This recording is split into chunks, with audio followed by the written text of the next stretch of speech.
بتعرفوا انا امبارح نزلت ستوري عم بحكي انه انا ما انعزمت على خطبة غيث مروان.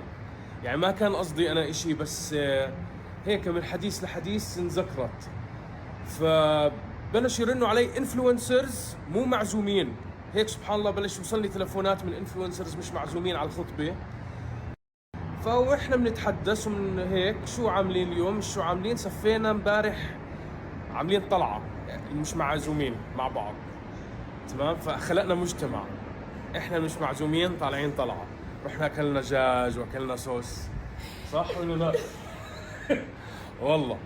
ولعبنا على السكوتر. يعني ما عم بطمنكم علينا والله، بس احنا امورنا تمام. وشفنا قعدنا هيك جماعي مع بعض نتفرج على الانستغرام، قعدنا نتفرج جماعي على الانستغرام مع بعض ايش منزلين على الخطبة. والله حلو والله نار والله، بس شكلها الخطبة كانت حلوة بصراحة، كنت بتمنى اكون موجود. الف مبروك الف مبروك يا رب. ان شاء الله تتعلم درس انه اول واحد راح ينعزم على العرس هو انا ان شاء الله. غيث مروان الف مبروك يا حبيبي.